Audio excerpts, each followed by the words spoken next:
Assalamualaikum warahmatullahi wabarakatuh. Bismillahirrahmanirrahim.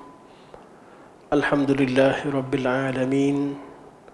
Nahmadullah ta'ala wa nashkur wa nusalli wa nusallimu ala sayyidina Muhammadin alladhi ballagha ar-risalah wa adda al-amanah wa nasaha al-ummah حتى أتاه اليقين وعلى آله وصحبه أجمعين سبحانك لا علم لنا إلا ما علمتنا إنك أنت العليم الحكيم رب اشرح لي صدري ويسر لي أمري واحلل عقدة من لساني يفقه قولي أما بعد فإن أصدق الحديث كتاب الله وخير الهدي هدي محمد صلى الله عليه وسلم وشر الأمور محدثاتها وكل محدثة بدعة وكل بدعة ضلالة وكل ضلالة في النار ثم أما بعد.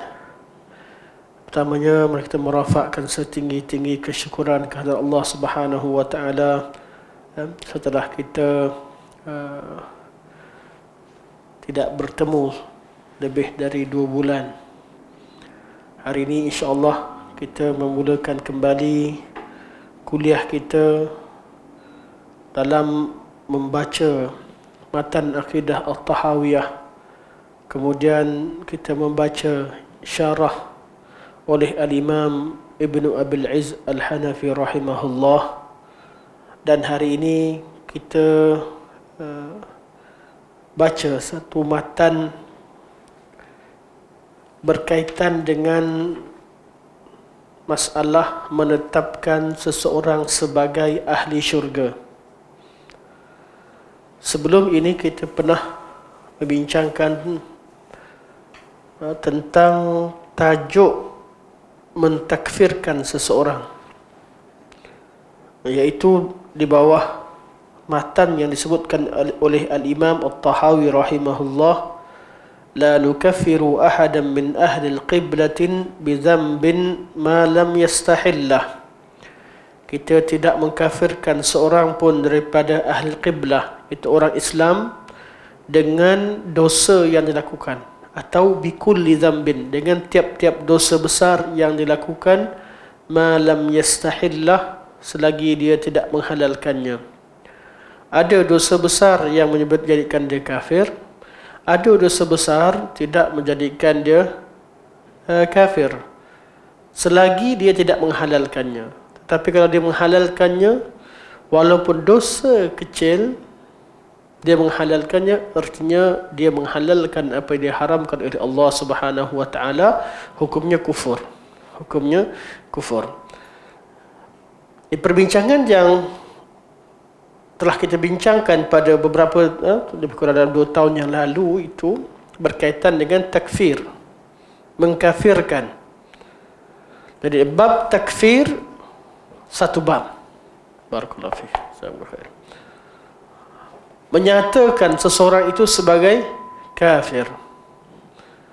Bab yang kedua, menyatakan seseorang sebagai ahli neraka, atau menghukumkan seseorang sebagai ahli neraka. Ini juga satu bab. Bab mentakfirkan itu berkait rapat dengan bab menentukan ataupun menghukumkan seseorang sebagai ahli neraka. Apa beza antara dua masalah? Bezanya adalah pada hukum tersebut. Hukum takfir merujuk kepada hukuman di dunia. Seorang itu Muslim ataupun kafir. Hukum kat dunia. Hukum dunia, seseorang itu tidak ditakfirkan, tidak dikafirkan selagi tidak zahir bahawa dia memang betul-betul kafir. Hukum di dunia. Jadi mungkin sahaja orang yang duduk di kalangan orang Islam tapi dia kafir, tapi dia tidak ditakfirkan sebagaimana golongan munafik. Golongan munafik golongan munafiqin yang ada pada zaman Nabi SAW, dan ada ramai orang-orang yang kafir yang berpura-pura jadi Islam atau orang Islam yang telah murtad, kita tak tahu. Kita hanya hukumkan secara zahir. Jadi bab takfir, ia melibatkan hukuman daripada pemerintah. Pemerintah yang menetapkan dia Muslim ataupun kafir dari segi identitinya. Maksudnya kalau ada IC Islam atau kafir, pemerintah yang tetapkan. Jadi pihak kita ikut hukum pemerintah. Sebab tu buat takfir ni, kita kata tidak, jangan bermudah-mudah mentakfirkan. Kerana dia melibatkan masalah yang lain. Masalah hukum penghalalan darah ketika berlakunya jihad, ataupun masalah ketika pengurusan jenazah, pengebumian di tanah mana dikebumikan dan sebagainya. Hukum kedua adalah hukum berkaitan dengan menetapkan seseorang atau menghukumkan seseorang sebagai ahli neraka. Ini satu masalah yang lain. Apa bezanya? Ini hukum di hari akhirat. Di hari akhirat. Kalau cerita seseorang itu dihukumkan sebagai neraka ataupun tidak, itu hukuman akhirat. Kalau dikatakan dihukumkan sebagai Muslim ataupun tidak, itu hukuman di dunia. Kita yakin semua orang kafir tempatnya di neraka. Tetapi kita tidak pasti adakah seseorang itu benar-benar kafir ketika matinya secara personal, secara tepat, ataupun seorang yang Muslim ketika meninggalnya dia berada di kalimah la ilaha illallah. Kita tak tahu. Cuma kita masih ada harapan. Kita bila nampak orang yang baik dengan tanda yang baik, kita mengharapkan dia dari kalangan ahli syurga atau di kalangan orang-orang yang terima amalannya. Kalau dilihatkan tanda-tanda buruk padanya, kita takut. Kita khawatir. Dia ini dari kalangan orang-orang yang berada dalam su'ul khatimah, namun kita tidak menetapkan atau kita tidak menghukumkan dia sebagai ahli neraka. Bab neraka, bab hari akhirat. Sekarang ini, tajuk yang kita bincangkan sekarang, iaitu juga berkaitan dengan daripada masalah yang sama. Kata Syekh, wala nunzilu ahadan minhum jannatan wala nara, dan kita tidak menetapkan seorang pun dari kalangan mereka. Siapa? Di kalangan orang Muslim. Kerana cerita sebelum ni tentang orang-orang ahli qiblah. Dan kita tidak menetapkan seseorang pun di kalangan ahli qiblah itu dengan hukum syurga atau neraka. Jadi kalau ada orang meninggal, kita kata dia seorang Muslim. Jadi kita harapkan dia, semoga Allah Subhanahu Wa Taala merahmati dia.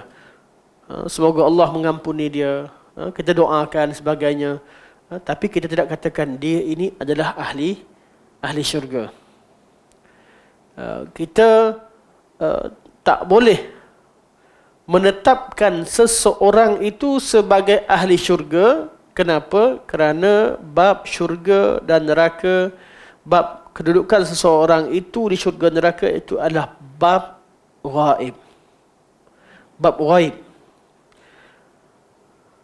Ghaib di mana? Pertama, kita tak pernah nampak syurga, tak pernah nampak neraka. Bab kedua, kita tak tahu ahli syurga atau ahli neraka. Bab seterusnya, bab ghaib. Bab ghaib berkaitan dengan ilmu, berkaitan dengan masa akan datang. Semua ini kita tidak tahu. Jadi kita tak boleh tetapkan seorang pun sebagai ahli neraka ataupun sebagai ahli syurga. Yang ada, kita mengharapkan orang-orang yang baik itu, kita merasa hati kita rasa berharap, sangat-sangat berharap, rasa mempunyai kita kata apa istilah kita pakai, kita nampak orang ni harapan dia cerah. Itu kita harap. Kita nampak orang ni Masya Allah meninggal dalam keadaan sujud, dalam keadaan sujud, sedang melakukan ibadah haji ataupun sedang dalam keadaan ihram haji ataupun umrah, sedang sujud pada Allah Subhanahu wa taala, atau orang yang sedang mengucapkan kalimah la ilaha illallah ketika menyampaikan dakwah dan sebagainya, kita harap walaupun orang yang sebegitu tandanya begitu jelas, harapan tu tinggi. Kita rasa memang kalau ikutkan kepada zahirnya dia ni dah layak masuk syurga. Tetapi kita perlu tahu hukum dan ilmu berkaitan dengan perkara ghaib itu tidak ada kepastian kecuali dengan nas, maka kita tak hukumkan dia. Harap tu boleh. Harapan tu boleh. Dan bab menghukumkan seorang ahli neraka lebih ketat. Lebih ketat. Ya. Okey.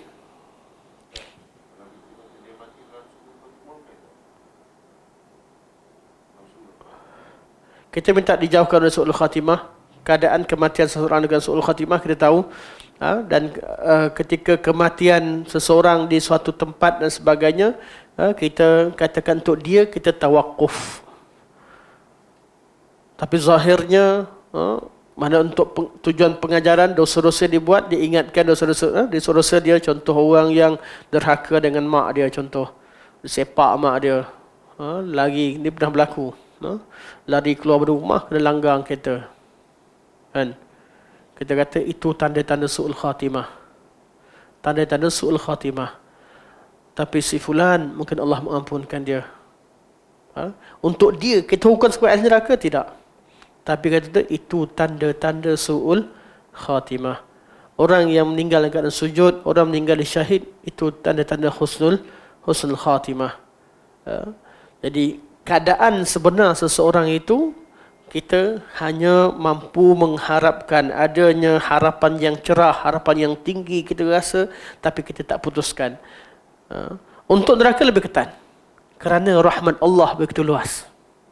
Rahmat Allah sangat luas. Bab syurga, janji Allah itu pasti. Cuma ilmu kita terhad. Bab neraka, kita tak boleh nampak orang ni ahli neraka ni. Aku rasa dia memang ahli neraka. Kita tak boleh. Berkemungkinan ketika dia meninggal, waktu-waktu keadaan sedang dia terseksa tersebut, dia sebelum nyawanya sebelum sampai ke kerongkong atau ke lehernya, dia sempat bertaubat kepada Allah Subhanahu. Kita tak tahu, tapi kita kata tanda dia tanda su'ul khatimah. Sebab tu seseorang kita tak berani kita tak boleh nak confirmkan. Tapi tanda, ya, ada orang yang ada tanda-tanda husnul khatimah, ada orang yang ada tanda-tanda su'ul khatimah pada kematiannya. Ada orang yang kita tak tahu. Kematian biasa. Sebab tu kita tidak meletakkan satu hukum yang pasti kepada seorang pun di kalangan ahli qiblah sebagai ahli syurga atau neraka. Yang tinggal semua sekali kita doakan Allah maghfir lahum warhamhum wa'afihim wa'fu anhum, dan doa-doa yang lain. Kecuali kalau ada tanda-tanda su'ul khatimah sebagainya, atau kita rasa dia ni dah kafir dah, sebenarnya itu cuma kerajaan tak putuskan ataupun tidak dihukumkan oleh pemerintah sebagainya, kita tawakuf untuk solatkan dia. Boleh, kita dah bincangkan sebelum ni. Kita rasa dia ni dah kafir dah, cuma ialah berita tak sampai pada pemerintah, dia kekal sebagai asal. Tapi kita yang kenal, kita yang tahu berita secara jelas, dia ni memang mengaku dah murtad, dia dah memang hidup dia menentang Islam, memang benci, cuma tak dapat nak tukar IC contoh. Jadi kita yang tahu keadaan dia secara personal, kita tak solatkan. Orang lain solatkan, silakan.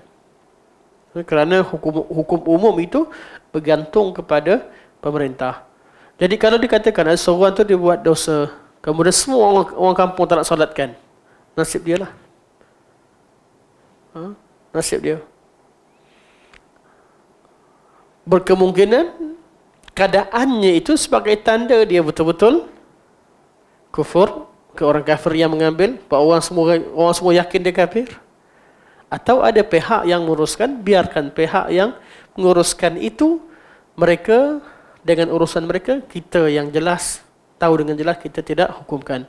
Tapi kalau pemerintah dah hukumkan sebagai dia kafir, kita tak boleh kuburkan dia di tempat orang Islam dan tidak boleh uruskan jenazah dengan cara orang Islam. Betul hukum pemerintah itu sebagai pemutus bicara.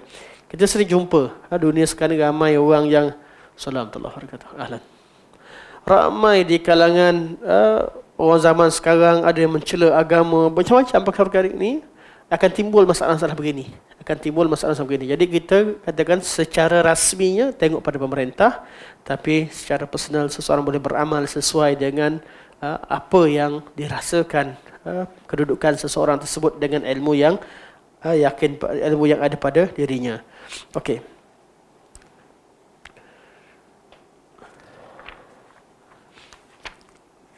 Tajuk ni kita baca sikit pada hari sebelum kita cuti hari itu. Cuma kita tak habis, jadi kita ulang daripada awal lah insyaAllah.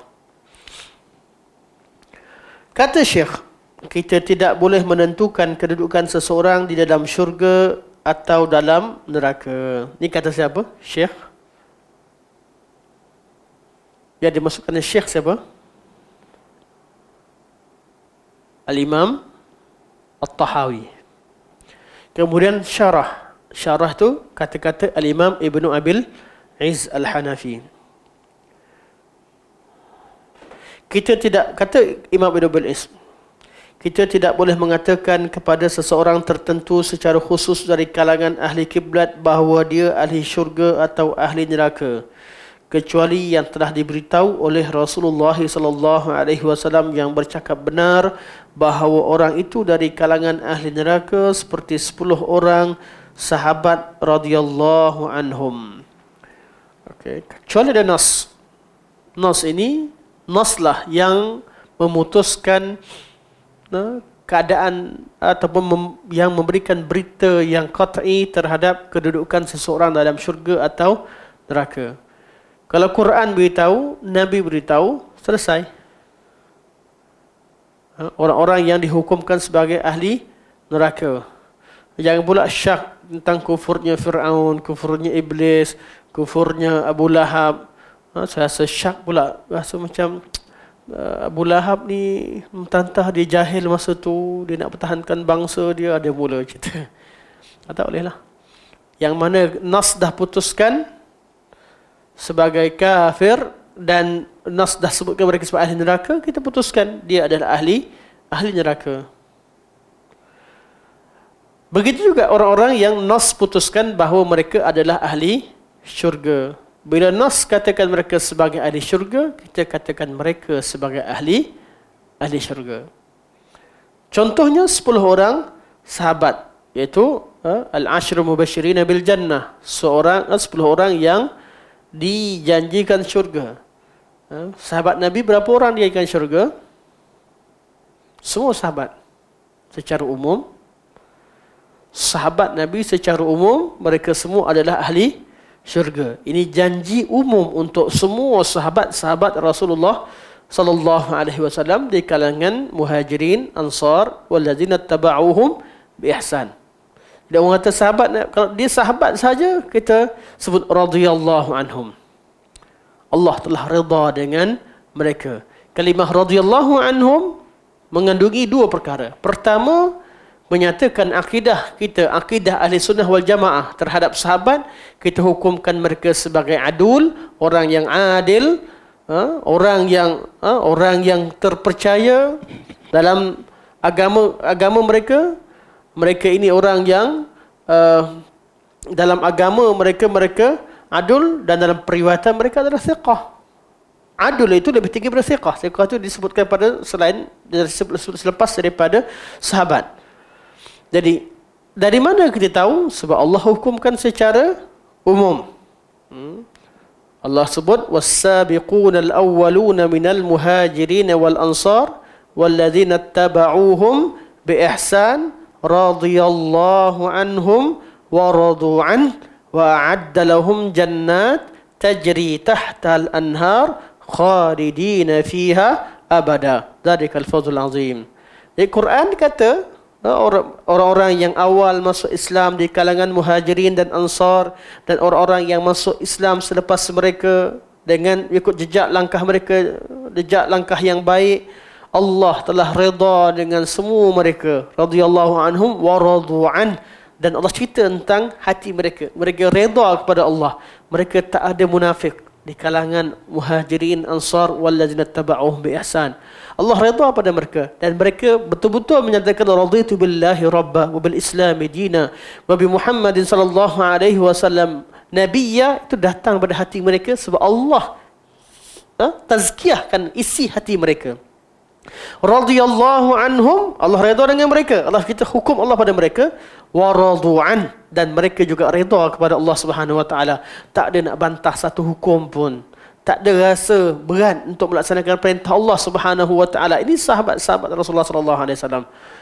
Wa adda lahum jannat, dan Allah telah siapkan untuk mereka syurga tajri tahtal anhar khalidina fiha abada, yang mana mengalir di bawahnya sungai-sungai dan mereka kekal selama-lamanya di dalamnya. Dan itulah kejayaan mereka yang agung, kejayaan yang besar. Ini hukum umum untuk semua sahabat-sahabat Rasulullah sallallahu alaihi wasallam dari 3 kategori: Muhajirin, Ansar, dan kategori yang masuk Islam selepas pada hijrah. Lepas hijrah tak ada Muhajirin, Ansar. Yang ada walladzina taba'uhum bi ihsan, orang-orang yang ikut jejak langkah baik mereka, iaitu dalam beriman dengan Rasulullah sallallahu alaihi wasallam selepas hijrah. Mereka ini semua Allah telah hukumkan mereka dengan syurga. Okey.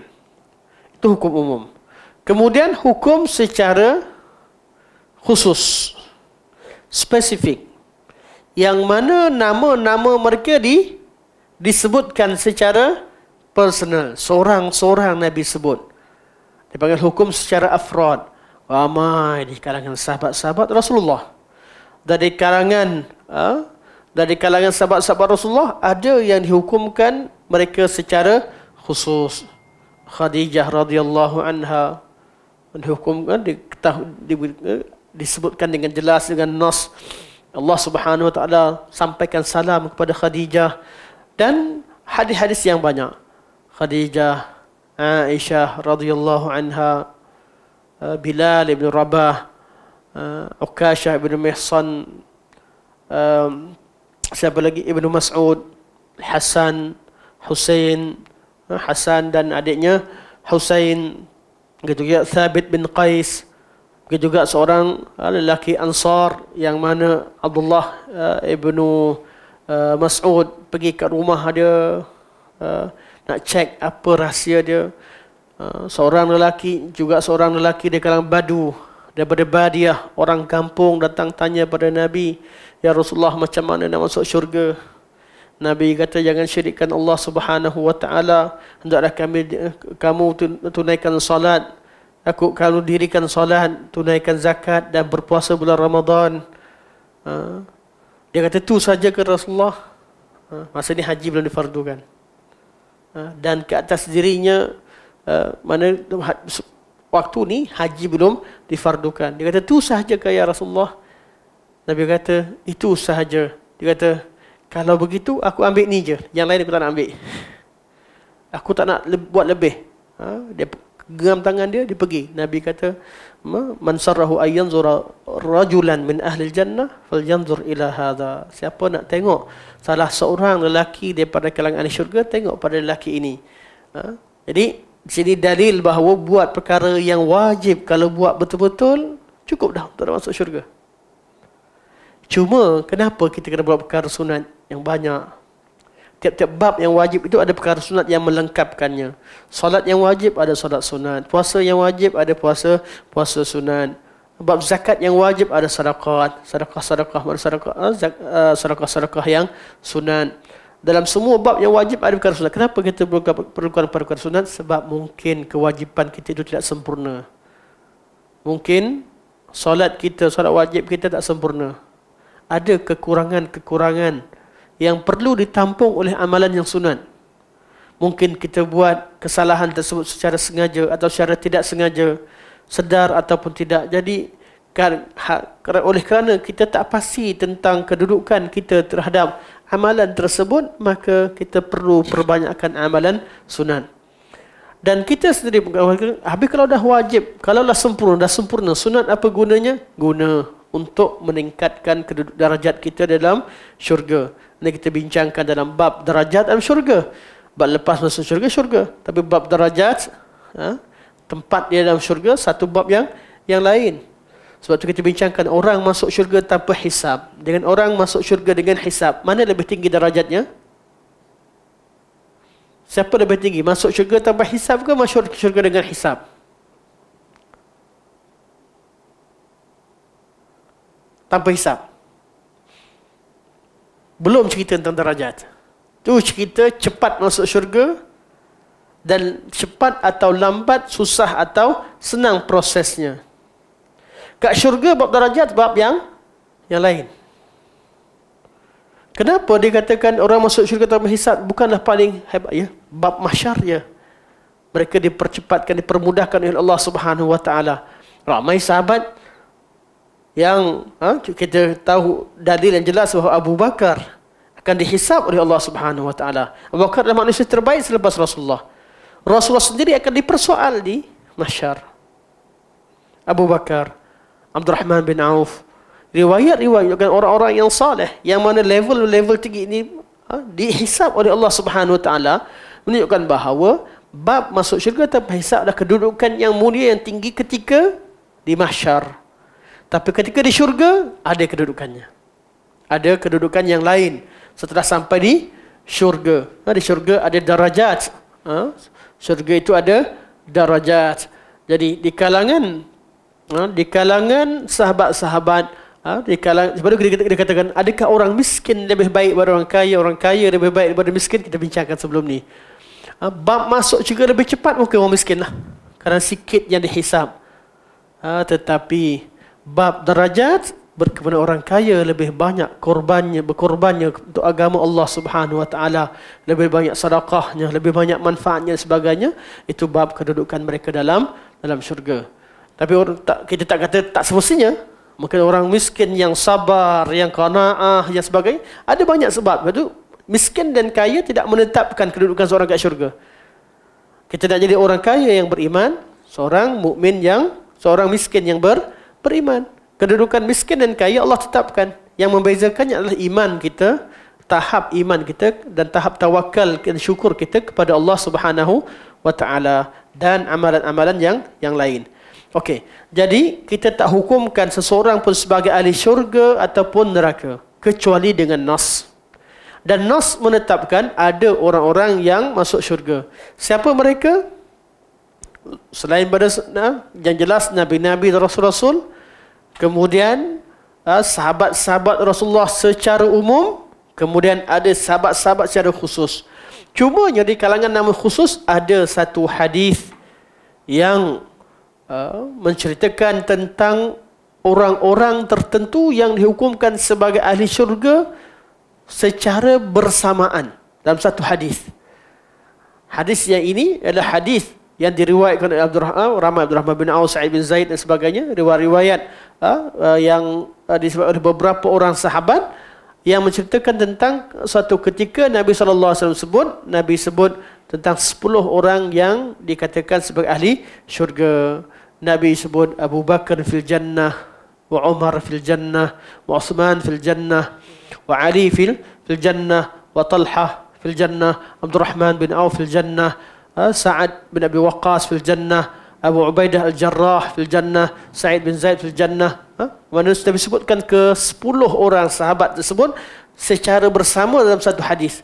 Sebab itu disebutkan 10 orang yang dijanjikan syurga. Dan mereka antara nama-nama yang awal yang diisytiharkan sebagai ahli syurga, maka ada Asyar Mubasyirin bil Jannah. Kedudukan mereka secara umum di kalangan umat ini, itulah manusia terbaik di kalangan umat Muhammad sallallahu alaihi wasallam mengikut tertib. Jadi Khadijah mana? Itu kalangan wanita. Tidak syak lagi bahawa dalam bab pengorbanan agama sebagainya, bab kedudukan seorang lelaki itu lebih tinggi secara umum, kerana mereka lebih banyak berkorban. Betul, sahabat wanita juga berkorban, tapi jihad dengan segala kerja yang dilakukan lelaki memang banyak tanggungjawab, banyak tugas, tapi tugas tersebut disertakan dengan ada yang mengangkat kedudukan seseorang, atau tugas itu menyebabkan seseorang itu dianggap sebagai seorang yang cuai di sisi Allah Subhanahu Wa Taala. Tanggungjawab banyak. Jadi kalau lulus dapatlah pangkat yang tinggi. Kalau tidak lulus atau kurang atau cuai, maka dosa pun banyak. Itu untuk orang lelaki. Okey, seterusnya kata Syekh, sekiranya kita katakan orang yang melakukan dosa besar yang dikehendaki oleh Allah Subhanahu Wa Taala masuk ke dalam neraka, pasti akan masuk neraka, kemudian dia akan keluar daripadanya dengan syafaat mereka yang boleh memberikan syafaat. Kita ulang balik. Kita baca bahasa Arabnya insya-Allah. Wa in kunna naqul. Disebut sekiranya. Kita boleh tukar pada sekiranya, bukan sekiranya. Walaupun kita katakan, tuan-tuan tukarkan terjemahan tu. Disebut wa in kunna naqul. Wa in kunna situ bukan berarti sekiranya. In kunna bahasa Arab sekiranya. Tapi in kunna di sini bukan berarti sekiranya. In kunna berarti walaupun.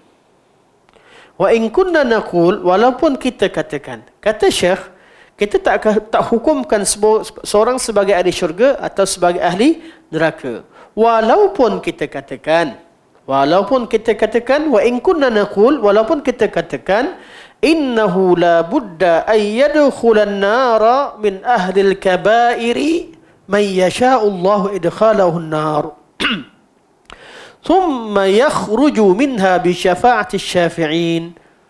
ولكننا نقف في الشخص المعين فلا نشهد له بجنة ولا نار إلا عن علم لأن حقيقة باطنه وما مات عليه لا نحيط به لكن نرجو للمحسن ونخاف على المسيء.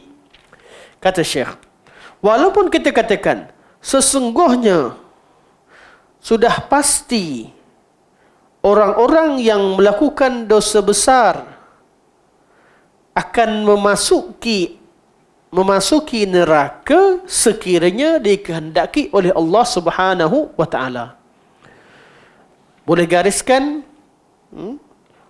kalau bahasa teks Arab ni kita garis mayasya Allah. Tapi kalau bahasa ini kita kata sekiranya kita katakan tukar pada walaupun kita katakan. Walaupun kita mengatakan orang yang melakukan dosa besar ni al-kabair yang dikehendaki oleh Allah, garisan yang dikehendaki oleh Allah Subhanahu Wa Taala. Itu sangat penting.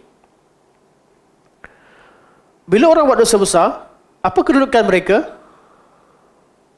Okey, orang yang buat, orang mukmin, di mana kedudukannya? Orang mukmin, di mana kedudukannya? Orang yang beriman, betul-betul beriman, di mana kedudukannya? Di syurga, tanpa syak. Cuma kalau orang tu meninggal, kita tak boleh hukumkan dia sebab kita tak tahu kedudukan dia di sisi Allah. Tapi mukmin confirm tempatnya dalam syurga. Orang kafir tempatnya kat mana? Kat mana? Neraka, tak syak. Orang kafir tempatnya di neraka, tidak syak. Cuma kita tawakufkan kepada seseorang tu, tak tahu dia kafir ke muslim. Kalau jelas dia kafir, kita kata dia kafir, hukum dia kafir. Tempatnya di neraka. Okey, muslim jelas, orang mukmin jelas, kafir jelas. Orang mukmin yang masih mukmin tapi perangai macam kafir. Ahli kabair. Mukmin yang berzina, mukmin yang membunuh orang, dia perangai semua perangai kafir. Kita katakan bahawa Islam meletakkan mukmin berperangai seperti kafir, iaitu orang ahlul kabair.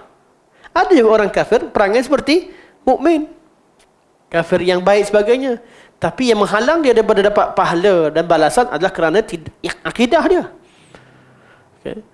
Jadi tidak manfaat bagi dia untuk amalan kebaikan yang dia buat kerana dia tidak percaya kepada dosa dan pahala, tak percaya kepada Allah. Dia tak mengharapkan pun syurga Allah. Dia tak mengharapkan pun rahmat Allah sebab dia tak percaya. Itu ahli, dia tetap orang kafir. Tapi perangai dia perangai ahli mukmin itu, orang yang beriman tadi, ada manfaatnya kerana Islam itu ada kebaikan dunia dan akhirat. Buat baik ni ada kebaikan dunia dan kebaikan akhirat. Selagi tak beriman, dia tak akan dapat kebaikan akhirat. Tapi kebaikan dunia masih dapat. Allah Maha Adil. Orang mukmin yang buat satu amalan, kalau tak ikhlas, sedekah, dia nak orang pujian sebagainya. Okay, sedekah. Bila buat baik tadi, sedekah, baik tak baik? Kalau dilihat pada pahala, tak ada pahala. Tapi lihat dari segi kebaikan dunia, dapat tak kebaikan dia? Dapat. Orang sayang dia, betul tak? Orang sayang, orang puji, mungkin dia. Kebaikan dunia tetap dapat. Jadi jangan terpedaya, jangan kita terpedaya dengan perkara baik yang kita dapat di dunia. Hukum kita hakikatnya, keikhlasan kita kepada Allah, kedudukan Allah, hanya Allah yang tahu. Sebab tu dari segi amalan kita dimudahkan urusan atau tidak, ini satu tanda-tanda sampingan, satu perkara yang rentetan daripada amalan tersebut. Mungkin juga orang yang sedekah banyak kemudian kat dunia tak nampak, tak kaya-kaya dia. Mungkin. Itu yang penting, amalan diterima atau tidak. Ini yang penting. Bab akhirat. Seorang mukmin dia melakukan satu amalan, dia mengharapkan kebaikan di sisi Allah Subhanahu wa taala. Mungkin Allah balas di dunia, mungkin Allah balas di dunia di hari kemudian ataupun di hari akhirat selepas kematiannya. Allah lebih tahu di manakah tempat yang perlu bagi seorang mukmin bila Allah terima satu amalan. Okey. Jadi kita balik semula pada orang mukmin tempatnya di syurga.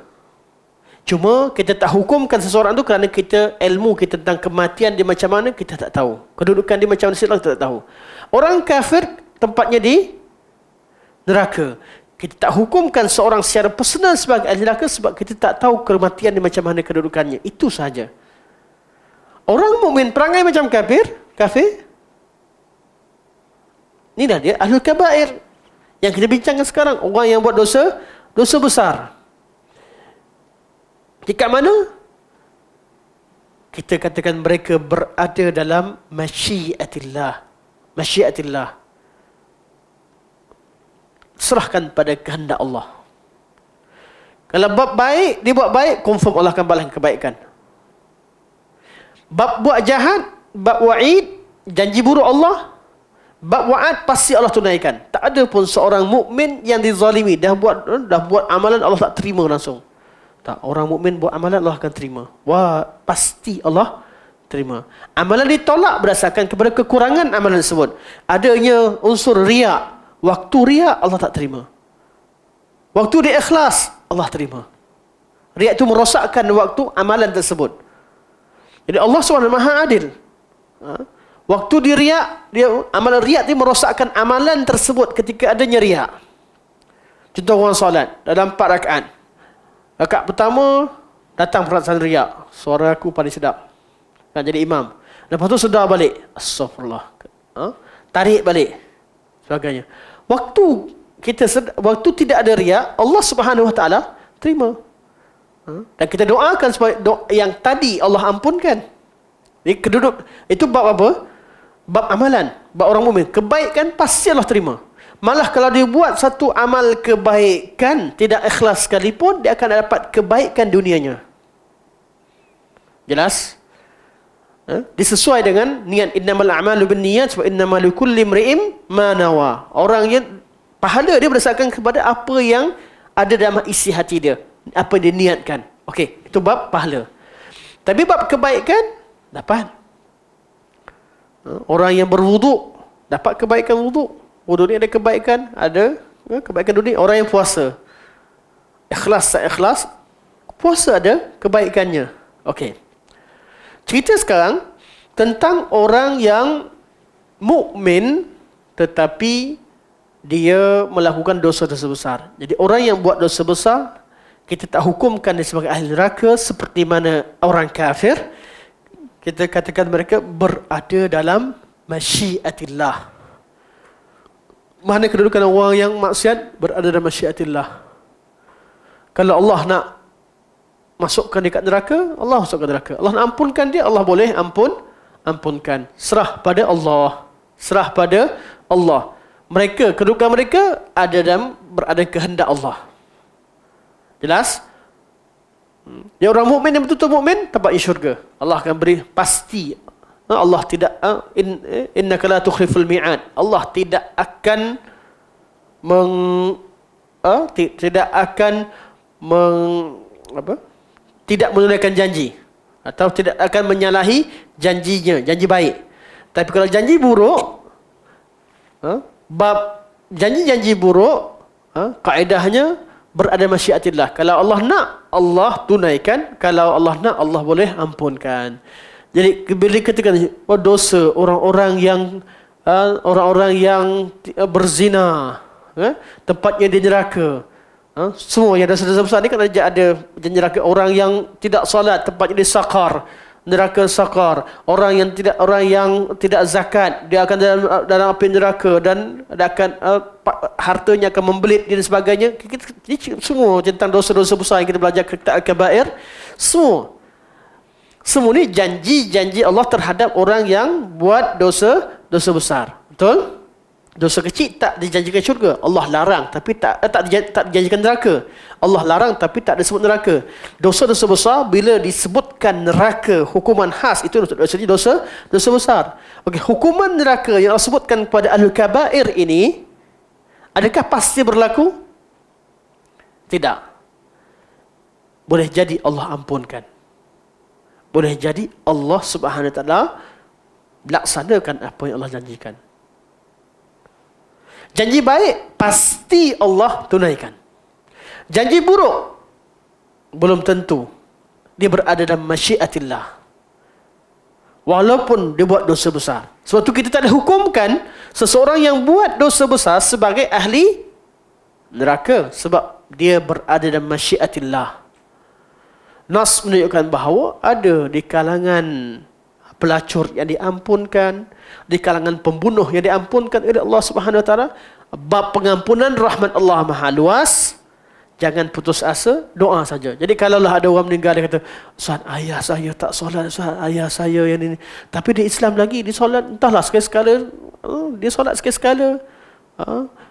Dia ni, ya Allah, Ustaz, buat bid'ah, buat khurafat, pergi kubur, tapi solat juga. Doakanlah. Selagi dia seorang mukmin, kita tahu dia buat itu dengan jahil sebagainya. Selagi kita tahu dia masih seorang mukmin yang jahil sebagainya, doakan. Semoga Allah Subhanahu Wa Taala mengampuninya. Masih lagi. Yang tak boleh bila kafir, jelas dia kafir, kita tak tahu dia masuk Islam bila, kita doakan tak boleh. Kafir kita tak boleh doakan. Okey. Jadi yang membezakan antara seorang ahli menghukumkan seorang ahli neraka secara pasti ataupun dalam masyiatillah adalah kerana iman dia tadi. Dia masih ada iman. Bila ada iman, berkemungkinan Allah SWT mengampunkan dosanya. Kalau kafir ataupun syirik, syirik itu jadi kafir, orang syirik juga kafir, jelas. Sebab itu dari mana kita ambil dalil ini? Kerana Allah sebut, innallaha la yaghfiru ay yushraka bihi wa yaghfiru ma duna dzalika liman yasha. Sesungguhnya Allah Subhanahu Wa Taala tidak mengampunkan orang-orang yang buat dosa, buat syirik kepadanya. Allah tidak umumkan syirik, Allah tak ampunkan. Dan Allah wa yaghfiru ma duna dzalika liman yasha.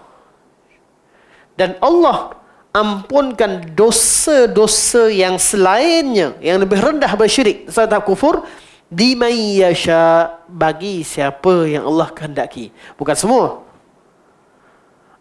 Jadi liman yasha, bab masyiatillah, kalau Allah nak ampunkan pun berada dalam masyiatillah. Allah nak masukkan dalam neraka pun dengan masyiatillah. Sebab itu kita tak boleh confirmkan seseorang itu sebagai ahli neraka. Sebab itu kata Syekh, walaupun kita tetap, bila kita hukumkan dia sebagai ahli neraka, bukan berarti kita mengiyakan dosa dia.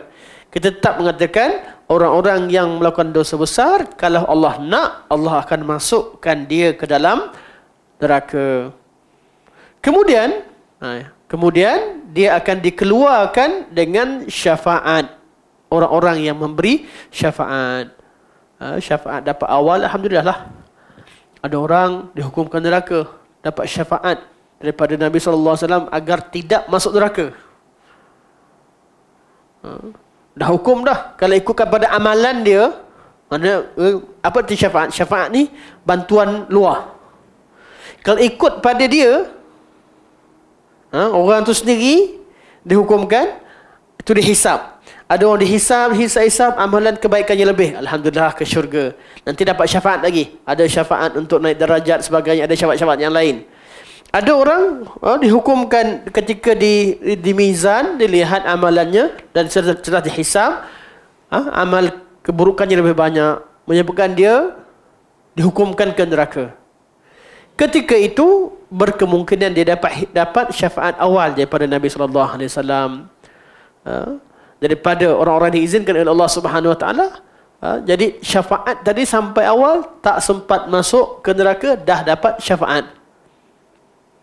Ada yang sempat masuk neraka tapi cepat dapat syafaat.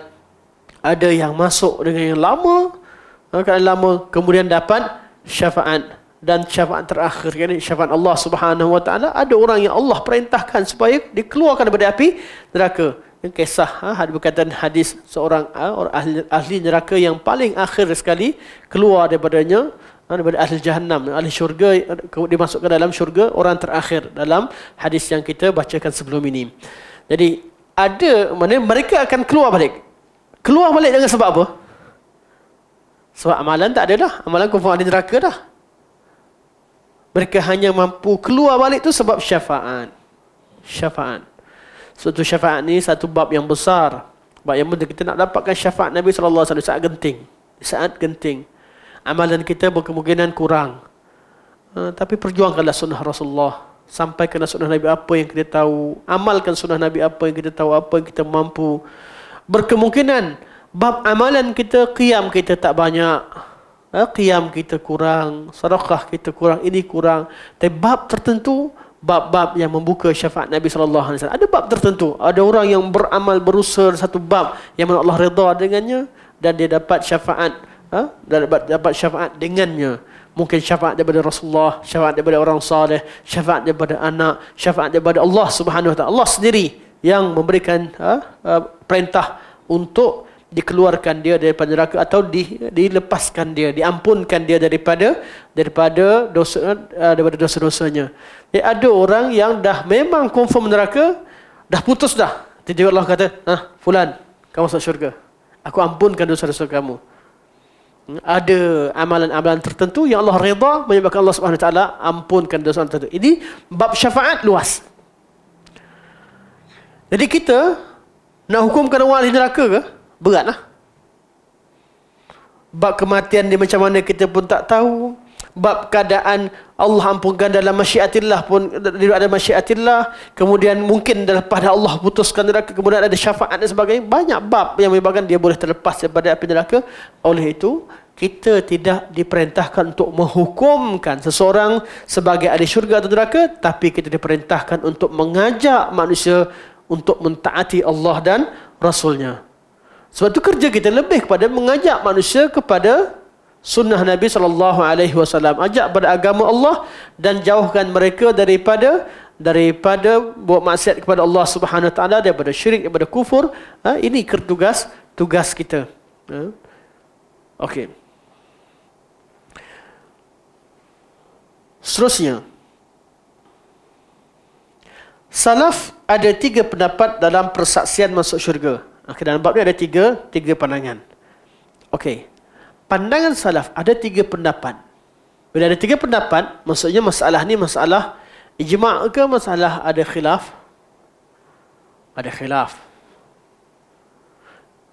Bila salaf ada khilaf, apa yang perlu kita buat? Kita pun perlu berlapang dada dengan qaul ini. Tetapi kita tahu dalam 3 qaul ini pasti ada yang tepat, ada yang salah. Jadi salafus salih boleh salah atau tidak? Boleh salah. Bab di kalangan pendapat kita tak, yang maksum hanya Rasulullah. Selepas Rasulullah, mungkin juga salafus salih ada melakukan kesilapan, tapi kesilapan itu bukan tak diketahui, hanya dinukilkan ada orang kata begitu, tapi kita akan tahu yang mana betul, yang mana salah sesuai dengan Al-Quran dan As-Sunnah. Habis kalau kita tu nak ikut, orang kata nak ikut salah pun ada salah macam mana? Khilaf salaf itu sedikit berbanding khilaf golongan khalaf yang kemudian. Dan yang kita wajibkan manusia ikut manhaj salaf dan jangan keluar daripadanya adalah perkara-perkara yang diijma'kan salaf. Bayangkan sahabat Al-Quran sebut begitu, hadis sebut begitu, semua sahabat faham begitu dan mereka bermusuh dengan orang yang berakidah sebalik dengannya. Golongan tabi'in semua faham begitu, hanya orang kafir yang cakap macam tu pada zaman dulu. Tiba-tiba kita boleh apa yang telah mereka ijma'kan, kita terima pandangan yang hanya diperkatakan oleh orang kafir atau ahli zindik pada zaman dulu sebagai qaul ahli sunnah, kita tak terima. Sebab itu dalam masalah bid'ah dalam akidah adalah orang-orang yang buat bid'ah dalam akidah, mereka telah melanggar ijma' salaf. Ada orang dia kata, oh, kalau ikut salaf maksum ke? Kita cerita salaf, ikut salaf. Memang kita tahu. Sebab tu masalah khilaf, kita nukilkan ada 3 kaul yang rajih begini begitu. Tapi masalah mereka ijma' yang kita bincangkan. Ada kata, ada ke ijma'? Katakan masalah sifat begini. Ijma' dalam bab akidah diambil ijma' sukuti. Kenapa begitu? Sebab tidak ada masalah-masalah yang ditimbulkan oleh ahli kalam dan sebagainya itu tidak pernah ditimbulkan pada zaman sebelumnya. Cukuplah mereka menyatakan satu pandangan mereka dan tak dibantah oleh yang lain setuju dan bersama dengannya, itu adalah ijma'. Itu sebab tu dalam bab akidah kita mengatakan bahawa kita ikut manhaj salafus salih, kita mengajak manusia untuk berakidah dengan akidah yang telah diijma'kan oleh salafus salih, dan kita berwala dan bara' dengannya. Mana kita pertahankan dan kita lawan orang-orang yang bawa satu perkara yang melanggar ijma', kerana kita tahu bahawa ijma' mereka tak akan salah. Tapi dalam masalah yang mereka khilafkan, kita bincangkan secara ini.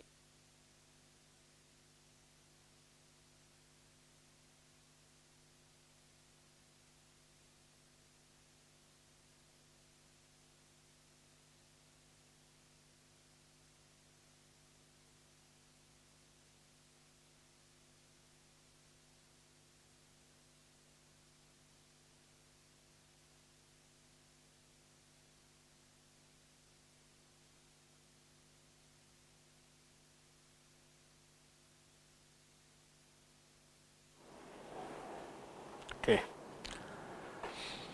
Jadi dalam masalah akidah, ramai yang tanya, ramai yang rasa sangsi.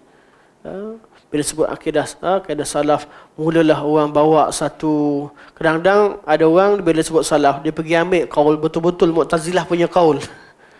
Betul-betul ahli bid'ah zaman dulu punya, dia ambil tarikh mati. Kita bukan tengok tarikh kematian sahaja, kita tengok salafus salih. Mereka berpegang dengan akidah yang bersumberkan daripada sunnah Nabi SAW. Sebab tu di kalangan kita kata Ma'bad al-Juhani, atau kita kata Ja'ad bin Dirham, dia pada generasi tabi'in, perawi hadis. Kalau cerita, kalaulah kita katakan, oh macam tu, kita pun macam mana kita nak kata Ja'ad bin Dirham salah, macam mana kita Jaham bin Safwan salah. Macam tu tak ada lah kumpulan Jahmiyah. Khawarij yang bunuh sahabat, kubur Sayyidina Uthman, yang bunuh Sayyidina Ali, yang bunuh sahabat-sahabat Rasulullah, mereka juga zaman salafus salih. Zaman sama. Tapi mereka bukan salafus salih. Kesalihan dalam bab manhaj ini, kita bukan tengok pada tarikh mereka hidup saja. Tengok pada manhaj salafus salih. Zaman Nabi pun dah ada orang kafir, ada munafik, tapi mereka bukanlah salafus salih yang kita maksudkan. Quran datang bawa ayat Quran jelas, hadis jelas, orang yang berpegang Quran sunnah dengan jelas, mereka adalah salafus salih. Pada zaman mereka, ya, ada orang-orang yang sesat sedikit. bibit-bibit itu ada. Dan mereka itu bukan salafus soleh yang kita perlu ikut. Ijma' yang mereka telah pegang inilah yang perlu kita berpegang padanya. Permusuhan yang mereka berlaku pada zaman mereka, permusuhan pada zaman mereka, itulah dia perkara sama kita pertahankan. Mana boleh, zaman dulu, zaman salaf mereka dulu mereka terlalu sensitif, jumud, zaman sekarang zaman open. Mana boleh kita pecahkan ijma'? Kecuali masalah yang memang ada khilaf. Okey, dalam masalah ni ada khilaf. Kita kata kita tak boleh hukumkan seorang sebagai ahli syurga selagi tak ada nas. Tapi kita ada khilaf. Qaul yang rajih begitu. Tapi tetap ada khilaf. Sehingga bila ada khilaf di kalangan salafus salih, kita tak boleh keluarkan seseorang yang berpandangan dengan pandangan yang berbeza dengan kita daripada ahli sunnah wal jamaah. Kita kata dia mereka silap. Tapi jangan keluarkan dia daripada ahli sunnah wal jamaah. Tapi kalau dilawan ijma', masalah tersebut dia telah keluar daripada ahli sunnah wal jamaah. Okey. Pertama, salaf ada 3 pendapat dalam persaksian masuk syurga. Pertama, seseorang itu tidak boleh nyatakan masuk syurga, tidak dinyatakan masuk syurga kecuali para anbiya. Mereka dikatakan bahawa yang boleh dihukumkan sebagai ahli syurga hanyalah nabi-nabi dan rasul-rasul. Kalau sebut anbiya itu termasuk rasul-rasul. Dah pasti rasul-rasul di kalangan nabi-nabi. Jadi hanya anbiya yang dihukumkan sebagai ahli syurga kerana mereka maksum. Yang lain kata mereka selain daripada anbiya tidak maksum. Bila tidak maksum artinya terdedah pada dosa. Bila ada dosa, dia berada dalam masyiatillah, berada kehendak Allah. Boleh jadi Allah Subhanahu Wa Taala tidak mengampunkan dia. Ini pandangan ini diriwayatkan oleh daripada Muhammad bin Hanafiyah dan Imam Al-Auza'i. Kaul ini sebagai kaul yang ihtiyat, yang untuk berlaku ihtiyat supaya tidak memasukkan seorang yang bukan ahli syurga sebagai ahli syurga. Kedua, pandangan kedua, setiap mukmin yang dinyatakan oleh nas boleh disaksikan masuk syurga. Ini merupakan pendapat kebanyakan ulama dan ahli hadis. Maksudnya ini pendapat yang jumhur salafus salih dan inilah pendapat yang rajih. Artinya kalau ada nas selain daripada nabi-nabi rasul-rasul, orang yang bukan nabi rasul sekalipun walaupun mereka tidak maksum, tapi Allah dah beritahu, nabi dah beritahu, mereka ini kita boleh persaksikan mereka sebagai ahli syurga. Qaul ini qaul yang paling kuat, paling rajih dan ia qaul jumhur. Dan pandangan yang ketiga, pandangan tiga, orang yang telah disebutkan itu dan orang nabi-nabi confirm. Pertama. Yang kedua, orang-orang yang ada nas confirm, tapi ada tambahan. Orang yang telah disebutkan itu dan orang-orang yang disaksikan oleh orang-orang beriman boleh dipersaksikan masuk syurga sebagaimana terdapat hadis sahih Bukhari dan Muslim bahawa baginda sallallahu alaihi wasallam melalui satu jenazah, lalu orang-orang di situ memujinya dengan kebaikan, lalu Nabi sallallahu alaihi wasallam berkata, wajiblah baginya syurga. Wajiblah baginya. Baginda sallallahu alaihi wasallam melalui jenazah lain, lalu ada orang di situ menyebutkannya dengan kejahatan. Lalu baginda sallallahu alaihi wasallam berkata, sebutlah dia dengan kebaikan. Ini dalam terjemahan sini ada, sedikit saya bacakan teks Arab untuk ni.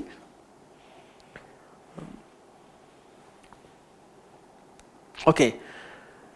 Dalam hadis annahu marra bi janazatin fa athnau 'alaiha bi khair. Nabi lalu atau annahu murra bi janazatin, dibawakan satu jenazah di depan Nabi sallallahu alaihi wasallam, fa athnau 'alaiha bi khairin, maka mereka iaitu orang-orang di sekeliling Nabi memuji kebaikan yang ada pada jenazah tersebut.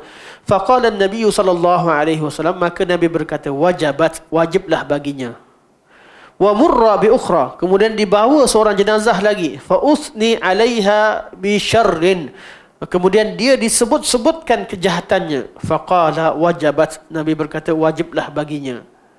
Wa fi riwayatin karrara, dalam setengah riwayat, dalam satu riwayat Nabi ulang balik, wajabat 3 marrat, wajiblah wajiblah baginya, wajiblah baginya, wajiblah baginya. Sahabat, faqala Umar. Maka sahabat yang duduk dekat dengan Nabi, Umar berkata, ya Rasulullah, ma wajabat. Wahai Rasulullah, apa yang wajibnya ya Rasulullah? Wajib sini wajib dalam bab hukum ke atau bahasa? Usul fiqh ke bahasa? Wajib yang keluar dari mulut Nabi, wajib dari segi hukum usul fiqh ke atau wajib dari segi bahasa? Dari bahasa artinya mesti. Mestilah. Tapi dari segi usul fiqh, maksudnya kalau dia tak masuk neraka, berdosa Allah. Kita tak, atau berdosa orang yang tidak hukumkan begitu. Di mana ada berdosa Allah? Tak ada. Jadi kita bila kalam dari Nabi, kita tak katakan dia wajib secara usuli. Secara istilah usul, dia wajib secara syarak atau wajib secara bahasa. Bila Nabi sebut wajib, artinya benda yang mesti, pasti. Dia bukan cerita wajib ikut kalau bab hukum syarak, apa yang Allah perintahkan tu wajib. Kalau tak sebagai bab hukum syarak, ikut perintah Allah. Sini bab bahasa. Bahasa kita Nabi kata wajiblah baginya, bukan bererti Nabi mewajibkan Allah masukkan di dalam syurga. Bukan perintah, tapi wajibat bererti pasti. Mesti, pastilah baginya. Kalau hukum wajib itu perintah syarak. Hukum yang ada 5 tu hukum undang-undang syarak. Ada yang wajib, ada yang sunat. Apa yang Allah perintahkan, ada yang wajib buat, ada yang sunat buat. Itu bab usul fiqh. Bab usul fiqh, hukum syarak, apa yang Allah perintahkan. Tapi kalau bab kalam Nabi SAW, Nabi sebut wajibat, dia kembali kepada bahasa. Sebab pembahagian kalimah wajib, nadab dan juga benda yang wajib, benda yang mandub, mustahab dan sebagainya, itu semua dilakukan kemudian. Okey, kat sini wajibat artinya pastilah baginya. Ya Umar kata, wa ma wajabat? Apa yang pasti ya Rasulullah? Faqala Rasulullah sallallahu alaihi wasallam, Nabi pun berkata, hadza athnaitum alaihi khairan wajabat lahul jannah. Jenazah ini kamu puji dia dengan kebaikan, maka wajiblah bagi dia syurga atau pastilah baginya syurga. Wa hadza athnaitum alaihi syarra wajabat lahun nar. Dan si fulan ini kamu sebutkan dia dengan keburukan, maka pastilah baginya neraka. Antum syuhada'ullah fil ard. Kalian adalah saksi-saksi Allah di atas muka bumi. Jadi pendapat ketiga, berdasarkan hadis ni kata, selain daripada yang ada nas, orang-orang yang dipuji dengan kebaikannya juga boleh dikatakan sebagai ahli syurga. Sebab tu ada di kalangan zaman sekarang, terutamanya di setengah-setengah negara, disebutkan syahid fulan dan fulan dan sebagainya, mereka berpegang pada pandangan ini. Kita tidak setuju dengan pandangan ini kerana persaksiannya, kerana istidlalnya lemah dari segi hujah. Tapi bukan kerana ini kita mengeluarkan, bukan kerana perkara ini kita boleh keluar, atau janganlah kerana masalah ini kita keluarkan daripada ahli sunnah. Tak, sama ahli sunnah. Kita kan kaul ini ada sejak zaman salaf. Kaul ini silap, terlalu luas. Hujah kerana hadis ini diterangkan dari riwayat yang lain, lelaki yang lalu seorang mukmin, lelaki yang kedua itu seorang munafik. Diketahui kedudukan dia, siapa dia dan sebagainya, dan macam-macam syarah. Yang penting kalau kita buka ruang terlalu luas, ramailah orang yang dihukumkan sebagai ahli syurga, ramailah orang, dia akan jadi bab tazkiyah ini bab-bab yang menyebabkan terlalu luas. Sebab itulah kaul yang lebih tepat, lebih terpelihara adalah pandangan yang kedua, iaitu kaul yang disebutkan oleh jumhur ulama. Cuma macam mana sekalipun, kalau ada orang kata, contoh kita dengar selalu sebut nama Syahid Hasan Al-Banna, contoh sebut oleh jamaah ikhwan. Dia kata, oh ini dah keluar oleh sunnah sebab dia kata seorang tu syahid. Tak, itu masalah, tak boleh sebut syahid. Sebab syahid itu persaksian kepada syahadah, itu adalah syahadah kepada syurga. Kita sebut Syekh, semoga Allah merahmati dia dan sebagainya. jasanya, ada jasa dan kebaikannya contoh. Kalau ada keburukannya, tetap disebutkan. Fulan dan fulan, syekh ada kesilapan-kesilapannya. Kita tak boleh nak hukumkan dia sebagai ahli syurga atau neraka. Tapi kalau bab pemikirannya, kita bincang kemudian. Bab kematiannya, kita tak, siapa pun kematiannya kita tak boleh. Bab kematian kita kena tahu keadaannya dia dengan Allah SWT. Tapi dalam bab pemikirannya, apa yang dibawa, itu dibincangkan terus-menerus dalam seminar-seminar, dalam program-program tertentu. Betul atau tidak, ideologi yang dibawa, sesuai atau tidak dilaksanakan di kalangan umat Islam sebagainya. Perlu dibezakan. Perlu dibezakan. Contoh, kita cerita tentang kita berlaku suatu ketika Saddam Hussein meninggal dalam keadaan dia digantung, betul? Dan sebelumnya jelas dia mengucapkan kalimah asyhadu an la ilaha illallah wa asyhadu anna muhammadar rasulullah. Dia ulang 2 kali, kali ketiga dia kemudian dia digantung. Apa kita hukumkan pada dia? Kematian dia. Zahirnya husnul khatimah. Tidak syak mengucapkan kalimah la ilaha illallah. Tak boleh kita, saya ni pegang pada negara Teluk. Sedang Saddam Hussein serang Kuwait, dia serang semua, jadi Saddam Hussein tak mungkin husnul khatimah. Jangan ganggu kematian orang antara dia Allah Subhanahu Wa Taala. Zahirnya dia berada di ketika meninggalnya husnul khatimah, tapi kita tak tahu secara yakin, tapi kita adanya harapan yang besar. Dia ucap kalimah la ilaha illallah dan kebaikan sebelumnya dia dengar Al-Quran, dia solat sebagainya, itu antara dengan Allah SWT. Tapi pemikirannya dan tindakannya bincang kemudian. Betul atau tidak dia serang Kuwait, betul atau tidak dia begini begitu, tindakannya itu bincang kemudian. Tak boleh dikaitkan dengan waktu kematiannya. Jadi salah, betul, cerita nombor 2. Cerita yang perlu dibincangkan. Tapi bab kematian seseorang, kita tetap mengharapkan seorang Muslim, seorang mukmin itu, kita harapkan semua manusia ini kembali kepada Allah SWT dalam keadaan diterima amalan, diampunkan dosa-dosanya. Itu harapan kita untuk semua mukmin. Dalam keadaan kita tetap mengingatkan kesilapan-kesilapannya. Ada orang bila dia kata, nampak je orang tu meninggal dalam keadaan baik. Dia punya habis pemikiran dia betul lah tu. Dah mula dibongkar, dicerita balik kesilapan dia. Mungkin kesilapan dia dah bertaubat padanya, sebab tu dia husnul khatimah. Sebab tu bila kita hukumkan manhaj seseorang, kita tak hukumkan kematian dia. Berapa ramai orang-orang yang kita nampak dia hidup dalam keadaan di kalangan artis-artis. Ada yang banyak buat perkara yang lara, maksiat sebagainya, tapi kadang-kadang lihat kematian yang baik. Mungkin Allah ampunkan dia, bukan ada kebaikan yang lain yang Allah tahu. Daripada bab kematian ni kita tak boleh nak kaitkan dengan jalan hidup dia. Jalan hidup dan betul atau salah itu berdasarkan pada hukum syariat. Jelas? Okey. Kita tutup insya-Allah. Ketiga dah selesai. Okey dah insya-Allah.